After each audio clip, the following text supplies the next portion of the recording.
Assalamualaikum warahmatullahi wabarakatuh. Pemirsa, kembali lagi bersama saya Nadia Az-Zahra. Pada edisi kali ini, saya akan membahas 3 isu besar yang tengah menyita perhatian publik di wilayah Banten. Mulai dari dugaan kerusakan lingkungan akibat aktivitas tambang pasir di Pancanegara, polemik layanan Trans Banten di Kota Serang, hingga pelanggaran jam operasional truk odol yang meresahkan warga di Kramat Watu. 3 isu berbeda namun menyimpan satu benang merah, persoalan tata kelola yang berdampak langsung pada keselamatan dan kehidupan masyarakat. Pemirsa, kita mulai dari Pancanegara, tempat di mana aktivitas tambang pasir milik PT Wahyu Putra Mulya Pancanegara telah menimbulkan sejumlah keluhan dari warga. Debu yang menyelimuti pemukiman, jalan desa yang rusak akibat truk pengangkut, hingga perubahan aliran air dan menurunnya kualitas lingkungan menjadi keluhan utama yang kita temukan. Warga menilai aktivitas tambang ini tidak hanya mengganggu kenyamanan, tetapi juga mengancam kesehatan dan mengubah kondisi sosial ekonomi masyarakat setempat. Sebagian warga mengaku pendapatan menurun, aktivitas terganggu, dan rasa aman mereka hilang ketika kendaraan berat melintasi area pemukiman. Pertanyaan besar pun muncul, sejauh mana perusahaan menjalankan tanggung jawab sosial dan lingkungan atau CSR kepada warga sekitar, mekanisme pengaduan seperti apa yang tersedia, dan bagaimana pemerintah mengawasi proses penambangan. Melalui dokumenter berjudul Nadir, tim investigasi mencoba menampilkan realitas warga yang seringkali tak terdengar, mengajak penonton menyelami kerusakan yang terjadi secara perlahan, namun dampaknya membekas dalam kehidupan masyarakat. Berpindah ke Kota Serang, persoalan serupa terkait tata kelola layanan publik terlihat pada operasional Trans Banten.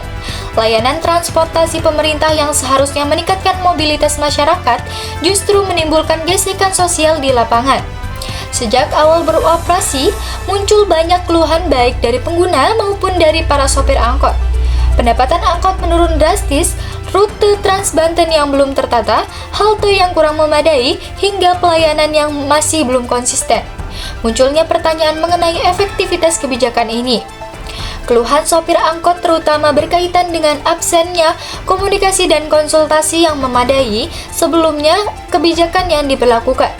Mereka merasa tidak dilibatkan dalam proses pengambilan keputusan, sehingga modernisasi transportasi justru memunculkan ketidakadilan ekonomi bagi pelaku transportasi tradisional. Sementara itu, masyarakat pengguna masih menghadapi kendala akses, jadwal yang tidak menentu, dan layanan yang belum stabil. Investigasi ini menunjukkan bahwa penyediaan angkutan massal tidak hanya soal menghadirkan armada baru, tetapi juga memastikan transisi yang adil dan pelayanan yang layak untuk masyarakat. Pemirsa, masih di wilayah Banten, persoalan yang tak kalah penting terlihat di Kecamatan Kramat Watu. Pelanggaran jam operasional truk barang, khususnya truk odol atau overdimension overloading, menjadi isu berkepanjangan yang hingga kini belum menemukan titik terang. Meskipun aturan jam operasional sudah ditetapkan, banyak truk besar tetap melintas di luar jam seharusnya. Akibatnya, kemacetan terjadi hampir setiap hari, potensi kecelakaan meningkat, dan infrastruktur jalan yang semakin cepat mengalami kerusakan.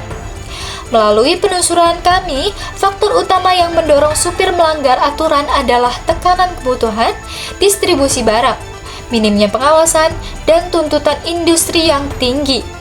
Warga mengaku terganggu oleh kebisingan, getaran, serta banyaknya truk besar yang melintas bahkan hingga larut malam.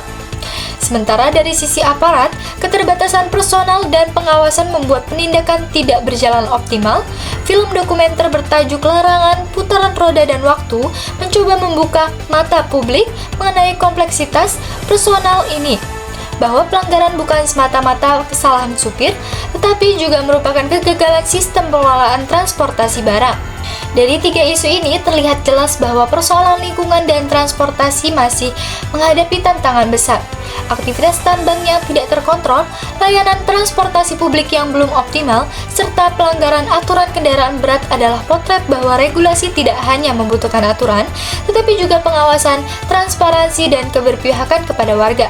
Pemirsa, investigasi ini bukan hanya bertujuan mengungkap fakta lapangan, tetapi juga mengajak kita semua untuk melihat kembali kebijakan-kebijakan yang berjalan di sekitar kita. bahwa setiap aktivitas industri, setiap kebijakan transportasi, dan setiap pelanggaran aturan selalu ada masyarakat yang terdampak. Suara mereka lah yang harus menjadi pusat perhatian. Saya Nadia Azhara, terima kasih telah menyaksikan. Sampai jumpa dalam edisi berikutnya. Wassalamualaikum warahmatullahi wabarakatuh.